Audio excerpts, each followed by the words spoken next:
రైతులు పండించిన వరి ధాన్యాన్ని ఐకేపీ కేంద్రాల్లో ప్రాతిపదికన కొనుగోలు చేయాలని సిపిఎం జిల్లా కార్యదర్శి తుమ్మల వీరారెడ్డి డిమాండ్ చేశారు. తడిసిన ధాన్యాన్ని కటింగ్ లేకుండా తూకం వేయాలన్నారు. సిపిఎం జిల్లా కమిటీ ఆధ్వర్యంలో సోమవారం జిల్లా కేంద్రంలోని కలెక్టరేట్ ముందు నిర్వహించిన ధర్నాలో పాల్గొని ఆయన మాట్లాడారు. ఉమ్మడి జిల్లా మంత్రులు రబీ సీజన్ ధాన్య సేకరణపై ఇంతవరకు సమీక్ష జరపకపోవడం దారుణమన్నారు.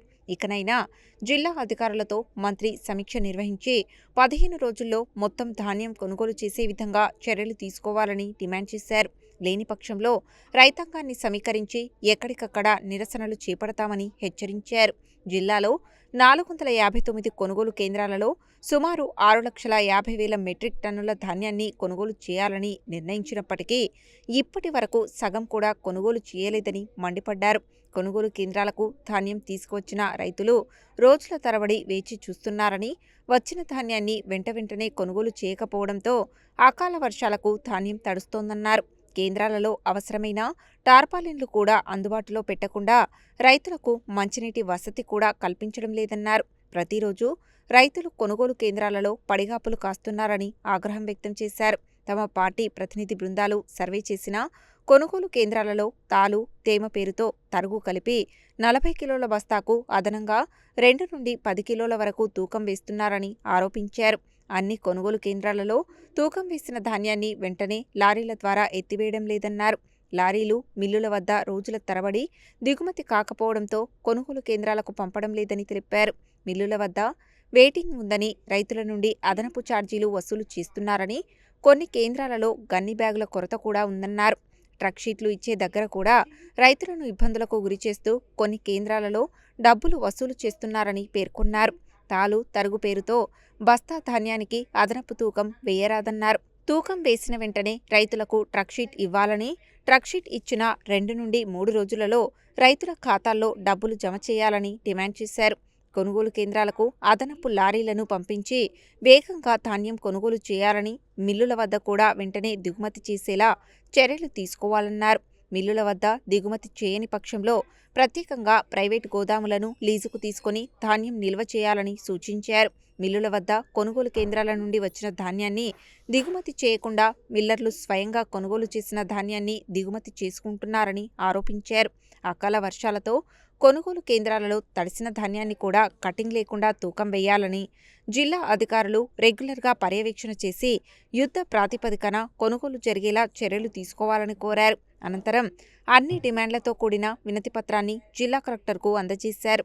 ఈ కార్యక్రమంలో సిపిఎం జిల్లా నాయకులు ముదిరెడ్డి సుధాకర్ రెడ్డి, నారి ఐలయ్య, పాలడుగు నాగార్జున, డబ్బికార్ మల్లేష్, బండా శ్రీశైలం, కందాల ప్రమీల, సయ్యద్ హాషం, వి వెంకటేశ్వర్లు, పి నర్సిరెడ్డి, గంజి మురళి, మల్లం మహేష్, దండంపల్లి సత్తయ్య, కంబాలపల్లి ఆనంద్, బొజ్జు చిన్నవెంకులు, రాచకొండ వెంకన్న, పెంజర్ల సైదులు, పి వరలక్ష్మి, అవిశెట్టి శంకర్, జిట్ట నగేష్, సరోజ, కొండ అనురాధ, ఉడుగుండ్ల రాములు, కొండేటి శ్రీనివాస్, రొండి శ్రీనివాస్, నన్నూరి వెంకటరమణారెడ్డి, డి రవినాయక్, రాగిరెడ్డి మంగారెడ్డి, చేగోని సీతారాములు, రాజు, వెంకన్న, రవి, మల్లు గౌతమ్ రెడ్డి, మన్నెం భిక్షం తదితరులు పాల్గొన్నారు.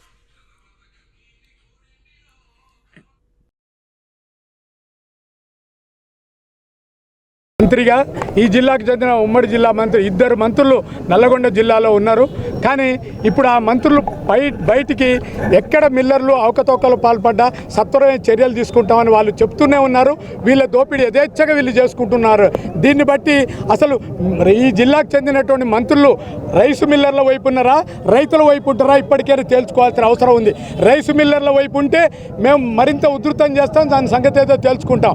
లేకపోతే రైతుల వైపునే ఉంటే ఇప్పటి వరకు అన్లోడ్ చేసినటువంటి రైస్ మిల్లర్లు అన్లోడ్ చేసిన ప్రతి లోడ్కి ఎంతో కొంత అధిక మొత్తంలో కూడా డబ్బులు వసూలు చేసి మిల్లర్లు డబ్బు జమ చేసుకున్నారు. వాటిని వాళ్లకు తిరిగి ఇప్పించాల్సిన బాధ్యత మంత్రుల మీదనే ఉంది. లేదు జిల్లా కలెక్టర్ అధికార యంత్రాంగాన్ని తక్షణం ఆదేశిస్తే వాళ్ళు ఆ రకమైన స్వేచ్ఛ ఇస్తే వాళ్ళనే చేస్తారు. కానీ వాళ్ళకి స్వేచ్ఛ ఉందో మాకు లేదో తెలియట్లేదు కలెక్టర్ గారికి. కలెక్టర్ గారు అంటున్నారు, మంత్రులు అంటున్నారు, కానీ చర్య తీసుకునే వాళ్ళే లేరు. మరి చర్య ఎవరు తీసుకోవాలి? అందుకనే దీనికి ప్రభుత్వం ముఖ్యంగా ఈ జిల్లాకు చెందిన ఇద్దరు మంత్రులే బాధ్యత వహించాలి. లేదంటే భవిష్యత్తులో రైతాంగం అంతా కూడా ఈ మంత్రుల యొక్క తప్పుడు వైఖరిని, ఈ మంత్రుల దోబూచులాటని ఇప్పటికైనా అర్థం చేసుకుంటారు. తప్పకుండా వాళ్ళ గుణపాఠం చెప్తారని ఈ సందర్భంగా హెచ్చరిస్తున్నాం. నల్లగొండ జిల్లాలో రైతుల ధాన్యం కొనుగోలు కేంద్రాల్లో 2 మాసాల నుంచి కొనుగోలు కేంద్రాల్లో ధాన్యం నిల్వలున్నాయి. ఈ ప్రభుత్వం యుద్ధ ప్రాతిపదిక కొంటామని చెప్పేసి హామీ ఇస్తుంది. ఈరోజు రేవంత్ రెడ్డి గారి ప్రభుత్వం పెద్ద ఎత్తున ప్రచారంలో పెట్టి మేము ధాన్యం కొనుగోలు చేసినాం అని చెప్పి ఆర్భాటాలే తప్ప కింద చూస్తే ఒక నల్లగొండ జిల్లాలో 400 కొనుగోలు కేంద్రాల్లో 6 లక్షల మెట్రిక్ టన్నుల ధాన్యం ఇప్పటికి వచ్చి ఉంది. ఇప్పటికి కొనుగోలు చేసింది 3 లక్షల మెట్రిక్ టన్నుల ధాన్యం మాత్రమే. ఇంకా 50% ధాన్యం కళ్ళల్లోనే ఉండిపోయింది. అకాల వర్షాలతోటి ఇప్పుడు తడిసి ధాన్యం ముద్దవుతుంది. ఆ ధాన్యాన్ని కొనుగోలు చేయమంటే, రంగుమారిన ధాన్యాన్ని కొనుగోలు చేయమంటే మేము కొనుగోలు చేయమని చెప్పేసి ప్రభుత్వం చెప్తుంది. తేమ శాతాన్ని అడ్డు పెడుతుంది, తరుగు పేరుతో దోపిడీ చేస్తుంది, తాలు పేరుతో దోపిడీ చేస్తుంది. ఈ రకంగా రైతాంగాన్ని నిట్ట నిలువున ముంచేస్తున్నటువంటి పరిస్థితి మనం చూస్తున్నాం. అందుకనే ఈరోజు ఐకేపీ కొనుగోలు కేంద్రాల నిర్వహణ చేస్తున్నటువంటి సంఘాలు కావచ్చు, సొసైటీలు కావచ్చు, ఆకా సంస్థలు కావచ్చు, ఇతర సంస్థలన్నీ కూడా రైతులను నిట్ట నిలువున ముంచుతున్నాయి. ఈరోజు సొసైటీలు, ట్రాన్స్పోర్ట్ కలిసి రైతుల పట్ల నిర్లక్ష్యం వైఖరి వహిస్తున్నారు. ఒక్క రోజు కూడా ఒక్క లారీ కొనుగోలు కేంద్రానికి రావటం లేదు. పోయినటువంటి లారీలన్నీ రైస్ మిల్లల దగ్గర ఆగిపోతున్నాయి. 24 గంటల్లో దిగుమతి చేయాల్సిన లారీలు వారం రోజులు 10 రోజులు అక్కడే ఉండిపోతూ ఉన్నాయి. దీనికి ఎవరు బాధ్యత వహించాలి? ఎందుకని అధికారులు దాన్ని సమీక్షించట్లే? ఎందుకని మిల్లర్స్ దగ్గర ధాన్యం దిప్పట్లే? ఈ విషయాల మీద ప్రభుత్వం అధికార యంత్రాంగం కూడా పట్టించుకోవటం లేదు. చాలా రైతులు వచ్చి ఇప్పటికి పలుసార్లు వినతి పత్రాలు ఇచ్చారు, విజ్ఞప్తులు చేశారు. అయినా ఈ ప్రభుత్వంలో చలనం లేదు. ఇప్పటికైనా రోడ్ల మీదకి వచ్చి రైతాంగం తీవ్ర నిరసన వ్యక్తం చేస్తున్నారు. ఇప్పటికైనా కొనుగోలు చేసి రైతాంగాన్ని ఆదుకోవాలి. ఈ వారం 10 రోజుల కనుక ధాన్యం కొనుగోలు చేయకపోతే ఈ ప్రభుత్వం ఇప్పటికైనా మీరు మంత్రులు, ఎమ్మెల్యేలు ఎవరైతే ఉన్నారో మీ సంగతి కూడా చూడాల్సి వస్తుందని చెప్పేసి ఈ సందర్భంగా ప్రభుత్వాన్ని హెచ్చరిస్తా ఉన్నాం.